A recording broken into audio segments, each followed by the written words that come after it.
Hello student, नमस्कार। स्वागत है इस वीडियो में आप सबका।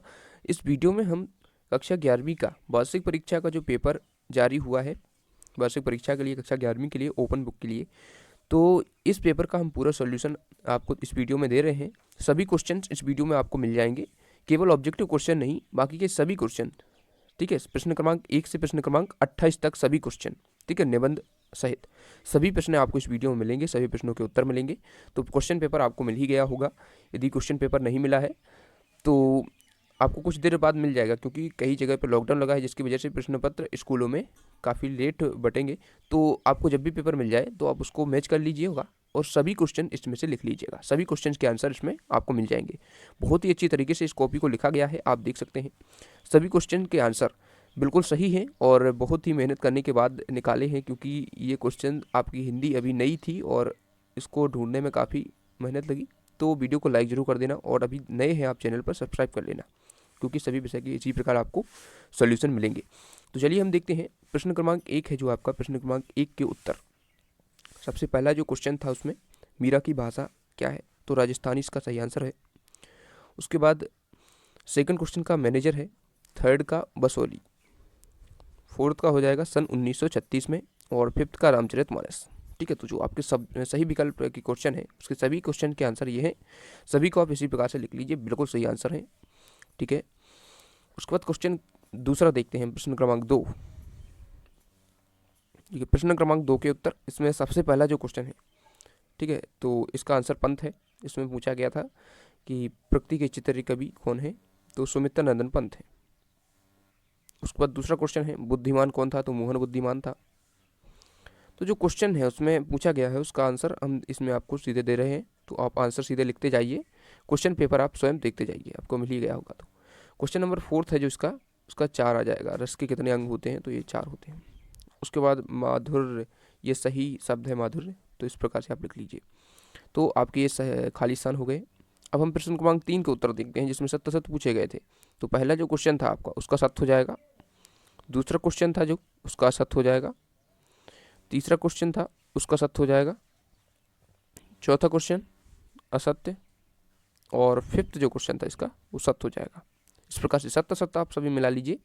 सभी इंपॉर्टेंट क्वेश्चन ही इसमें आए हैं। मैंने आपको पहले ही बता दिया था कि इंपॉर्टेंट क्वेश्चन ही आएंगे और ज़्यादा क्वेश्चन कठिन नहीं आएंगे। तो चलिए आप देखते हैं प्रश्न क्रमांक 4 के उत्तर, जिसमें हम सही जोड़ियाँ, जिसमें आपको सही जोड़ियाँ पूछी गई थी, तो सही जोड़िए के आंसर देखते हैं। देखिए, जो क्वेश्चन अथवा वाले हैं, हमने जो अथवा आपको सॉल्व करके दिखाया तो उसमें अथवा भी लिख दिया है, तो ताकि आपको कठिनाई ना हो ढूंढने में क्वेश्चन कौन सा है। तो चलिए अब देखते हैं इसका। आओ मिलकर बचाएं, तो आओ मिलकर बचाएं ये निर्मला पुतुल द्वारा लिखित है। सेकंड है मेरी कहानी, जवाहरलाल नेहरू द्वारा लिखित। तो ये देख सकते हैं रात दिन में द्वंद्व समास है। और आगे देखते हैं वाक्यम रसात्मक काव्यम, ये आचार्य विश्वनाथ की परिभाषा है रस के लिए, और जिसका अर्थ चिपका हुआ हो उसे श्लेष अलंकार बोलते हैं। तो इस प्रकार से सभी सही जोड़ियां आप मिला लीजिए। अब हम देखते हैं प्रश्न क्रमांक 5 के उत्तर। प्रश्न क्रमांक 5 में आपसे एक शब्द या वाक्य में उत्तर पूछा था। तो आदिवासियों में क्या पीने की लत बढ़ती जा रही है, तो मदिरा या शराब।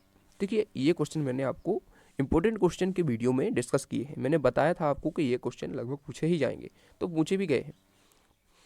देखिए, अब देख सकते हैं जवाहरलाल नेहरू, इसका सेकंड क्वेश्चन जो इसका है उसका आंसर है। थर्ड क्वेश्चन है जो कम बोले उसको क्या बोलते हैं, अल्पभाषी। फोर्थ है मोहन को भैंस का गर्म दूध पिलाओ, ये शुद्ध करना था वाक्य, उसमें असत्य लिखा था, मतलब गलत लिखा था। और लास्ट क्वेश्चन है जो फिफ्थ इसका, उसका अनुप्रास है। तो इस प्रकार से सभी क्वेश्चन के आंसर आप लिख लीजिए। बिल्कुल अच्छे तरीके से लिखा गया है, जैसा कि एक टॉपर लिखता है उसी हिसाब से इसमें लिखा गया है। देख सकते हैं आप, बहुत ही अच्छी राइटिंग में लिखा है। प्रश्न क्रमांक 6 का उत्तर, ये प्रश्न क्रमांक 6 का उत्तर जो मेन क्वेश्चन है वही इसमें किया गया है, अथवा वाला नहीं किया है। तो आपको जो भी करना है, लेकिन वैसे भी अथवा वाला आप करना चाहते हैं तो वो यदि आपको आता है तो लिख सकते हैं, नहीं आता तो आप इसको मेन क्वेश्चन को ही लिख सकते हैं। ठीक है, तो इसमें पूछा गया था कि कबीर अपने आप को दीवाना क्यों कहते हैं, तो इसका आंसर आप लिखेंगे दीवाना शब्द का अर्थ है पागल। कबीर स्वयं के लिए इस शब्द का प्रयोग इसलिए कर रहे हैं क्योंकि वे झूठे संसार से दूर प्रभु परमात्मा में लीन है, भक्ति में सरोवर हैं। उनकी यह स्थिति संसार के लोगों की समझ से परे है, अतः वे स्वयं के लिए इस शब्द का प्रयोग कर रहे हैं। तो इस प्रकार से आप देखेंगे प्रश्न क्रमांक 6 का पूरा आंसर लिख लीजिए। प्रश्न क्रमांक 7 का आप देखेंगे, देखिए प्रश्न क्रमांक 7 का उत्तर है, देखिए इसमें प्रश्न क्रमांक 7 में आप लिखेंगे कि कवि भवानी प्रसाद अपनी वास्तविकता को अपने पिता से क्यों छुपाना चाहते हैं। तो इस प्रश्न का आंसर आप इस प्रकार से लिखेंगे, ठीक है। तो इस प्रश्न का आंसर लिखेंगे, कवि भवानी प्रसाद मिस्र जेल में है, उस समय के स्वतंत्रता सेनानियों को जेल में क्या यातनाएं दी जाती थी, ठीक है। जो यातनाएं दी जाती थी उनसे पिता को अवगत नहीं कराना चाहते थे। इस प्रकार से आप पूरा प्रश्न पढ़िए, उसका आंसर लिखिए। जैसा कि हमने प्रश्न बैंक का सॉल्यूशन आपको प्रोवाइड कराया था, उसमें से क्वेश्चन आए हैं, तो देखिए उसी के क्वेश्चन हैं ये, प्रश्न बैंक से ही पूरे क्वेश्चन पूछे गए हैं। उसके बाद देखते हैं प्रश्न क्रमांक 8 का उत्तर। इसमें नसीरुद्दीन के खानदानी पेशा क्या था, ठीक है। तो ये उनके बारे में पूछा गया है, तो आप लिख सकते हैं उनका, नसीरुद्दीन को खानदानी पेशा था नानबाई बनाने का, और आजीविका के लिए एक दुकान चलाती थी जहाँ पर वह नानबाई बनाती थी। नानबाई एक विशेष प्रकार की रोटी होती है जिसको बनाने की कला नसीरुद्दीन में महारत हासिल थी। तो इस प्रकार से लिख सकते हैं। प्रश्न क्रमांक 9 का उत्तर लिखिए, नेहरू जी भारत के सभी किसानों से निम्नलिखित प्रश्न बार बार करते थे।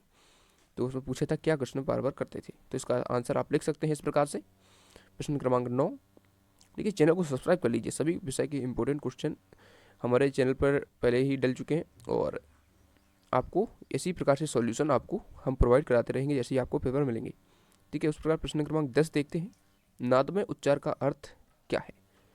तो ये इंपॉर्टेंट क्वेश्चन था और पूछा भी गया है, लता जी के संबंध में है ये क्वेश्चन। क्वेश्चन नंबर 11 यानी 11, चिंजारुकी की खुदाई के समय अपने सिर पर टोप धारण क्यों करते थे, ये क्वेश्चन था। तो इसका आंसर देख सकते हैं आप, ठीक है। देखते चलिए जल्दी जल्दी, क्योंकि वीडियो यदि मैं धीमे धीमे बोलूँगा तो वीडियो लंबा हो जाएगा, ठीक है। अब देखिए प्रश्न क्रमांक 12 है, इसका अथवा वाला किया गया है।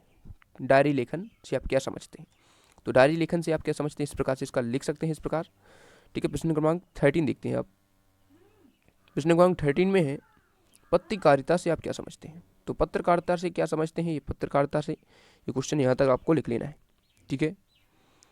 देखिए पूरा सॉल्यूशन आपको इस वीडियो में मिल जाएगा, आपको कहीं और नहीं जाने पड़ेगा, पूरा सॉल्यूशन आपको मिल जाएगा। सभी प्रश्न एक ही क्रम में, मतलब प्रश्न क्रमांक 1 से लेकर 28 तक सभी प्रश्न आपको मिल जाएंगे। तो देखिए आप देख सकते हैं प्रश्न क्रमांक 14 का उत्तर, इसमें मुहावरे पूछे गए थे और वाक्य में प्रयोग आपसे पूछा था। चल सकते हैं आप, आगे चल सकते हैं आप, इनको देख सकते हैं आप। हाँ, प्रश्न क्रमांक 15 का उत्तर देखते हैं। उत्तर इसमें अथवा वाला किया गया है, तो देखिए अथवा लिख दिया है, विरोधाभास अलंकार उदाहरण। इसमें विरोधाभास अलंकार का उदाहरण पूछा था, तो हमने उदाहरण बस लिखा है, इसमें परिभाषा नहीं पूछी थी। प्रश्न क्रमांक 16 का उत्तर, कबीर ईश्वर को एक समान मानते हैं, उन्होंने इसके समर्थन में क्या तर्क दिए हैं। तो ये प्रश्न क्रमांक 16 से 3 अंक के प्रश्न शुरू हो रहे हैं, तो ये थोड़े क्वेश्चन के आंसर थोड़े बड़े होंगे, क्योंकि आपको थोड़ा बड़ा लिखना होगा तभी आपको 3 अंक मिलेंगे, ठीक है। तो इसी प्रकार से 16 का उत्तर आप इस प्रकार से लिखेंगे, ठीक है। 5 पॉइंट आप लिख दीजिए, 3 अंक आपको आराम से मिल जाएंगे। इस प्रकार से लिखेंगे दोस्तों, आपको 99 नंबर आएंगे, ठीक है। तो सभी को इस प्रकार से आपको लिखना है, पूरे क्वेश्चन लिख लीजिए, आपको पूरा सॉल्यूशन आपको मिल गया है। प्रश्न क्रमांक 17 का उत्तर, मियां नसीरुद्दीन की निम्न बातें अच्छी लगी। तो उसमें पूछा था क्या बातें अच्छी लगी, तो ये बातें अच्छी लगी, तो इनके लिख लीजिए आप आंसर। देखिए प्रश्न क्रमांक 18 देखिए आप, 18 में पूछा था शास्त्रीय संगीत और चित्रपट संगीत में निम्न अंतर, तो क्या अंतर है पूछा था, तो निम्न अंतर है चित्रपट और शास्त्रीय संगीत में, आप लिख सकते हैं, ठीक है। 3 नंबर में पूछा था, 3 हमने लिख दिए हैं, आप लिख लीजिए। उसके बाद देखते हैं प्रश्न क्रमांक 19 का उत्तर, इसमें अथवा वाला किया है, वाक्यांश के लिए एक शब्द पूछे थे उसमें और सभी कर दिए हैं। परिश्रम करने वाला परिश्रमी होता है जिसे क्षमा न किया जा सके अक्षम में होता है, और भगवान शिव की भक्ति करने वाला शिव भक्त होता है। तो इस प्रकार से वाक्यांश के लिए एक शब्द आप लिख सकते हैं। प्रश्न क्रमांक 20 में अथवा वाला पूछा, देखिए पूछा था अथवा वाले में कुंडलिया छंद की परिभाषा उदाहरण से लिखिए, तो कुंडलिया छंद की परिभाषा लिख दी है और उसका उदाहरण यहाँ पर लिख दिया है, तो आप लिख सकते हैं इसी प्रकार से। देखिए आपको सभी समझ में आएंगे, बिल्कुल साफ राइटिंग में लिखे गए हैं। प्रश्न क्रमांक 21 का उत्तर, इसमें जनसंचार की प्रमुख विशेषताएं पूछी गई थी, तो निम्न विशेषताएं हैं, आप लिख सकते हैं प्रश्न क्रमांक 21, तो इस प्रकार से आप लिख लीजिए। उसके बाद क्वेश्चन नंबर 22 देखते हैं। क्वेश्चन नंबर 22 का उत्तर, प्रश्न क्रमांक 22 का उत्तर, इसमें सुमित्रा नंदन पंत की काव्यगत परिचय यानी कि कवि परिचय पूछा है, तो इसमें 2 रचनाएं लिखनी थी, भावपक्ष कलापक्ष, तो आप लिख सकते हैं पल्लव युगांत। भावपक्ष लिख सकते हैं पंत जी छायावादी कवि थे, इनकी कविताओं में प्रकृति के मनमोहक चित्र मिलते हैं। पंत जी की कविता का विशेष गुण अध्यात्म की ओर झुकाव तथा सौंदर्य प्रेम है। पूरा पढ़िए आप, पूरा लिख लीजिए। कला पक्ष में आप देख सकते हैं, और साहित्य में स्थान आप देख सकते हैं निराला जी का।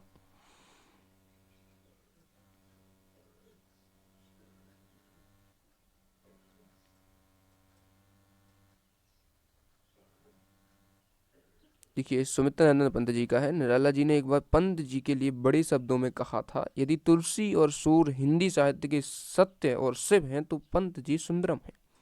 ठीक है, तो ये सुमित्रा नंदन पंत जी का कवि परिचय है। ये लाइन निराला जी ने इनके बारे में कही थी। प्रश्न क्रमांक 23 का साहित्यिक परिचय देख सकते हैं, मुंशी प्रेमचंद जी का हमने लिखा है यहाँ पर, और बहुत ही इम्पोर्टेंट, मैंने पहले ही बताया था आपको, इम्पोर्टेंट है ये। और देख सकते हैं रचनाएं इनकी हैं, रंगभूमि, कर्मभूमि, सेवा सदन, 2 लिखनी है आपको, 2 लिख सकते हैं। भाषा आप देख सकते हैं उनकी, और परिचय किस प्रकार से आप लिखेंगे, शैली में आप लिख दीजिए यहाँ पर। प्रेमचंद जी विषय एवं भावों के अनुरूप शैली का प्रयोग करते थे। उनके साहित्य में मुख्य रूप से 5 शैलियों का प्रयोग हुआ है।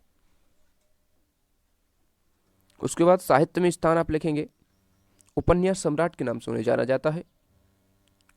और उसके बाद देखते हैं प्रश्न क्रमांक 24 का उत्तर। देखिए आप, हम संदर्भ प्रसंग सहित व्याख्या करेंगे, वो पद्यांश की व्याख्या करेंगे प्रश्न क्रमांक 24 में।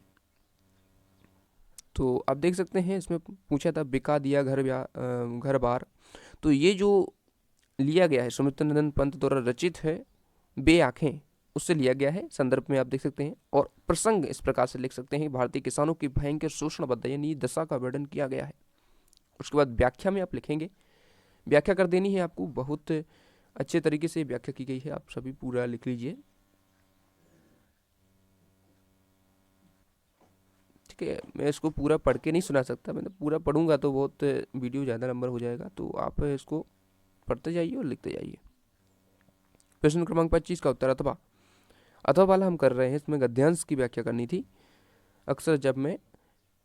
ठीक है, तो ये जवाहरलाल नेहरू द्वारा रचित है। संदर्भ में आप देख सकते हैं, प्रसंग यहाँ से है। देखिए संदर्भ यहाँ से आप लिखेंगे यहाँ तक, और प्रसंग यहाँ से शुरू हो रहा है जो कि यहाँ तक है। ठीक है, तो संदर्भ प्रसंग लिखने के बाद आप व्याख्या करेंगे, कि व्याख्या करेंगे आप, तो व्याख्या में इस प्रकार से लिखेंगे, व्याख्या पूरा वर्णन आपको करना होगा।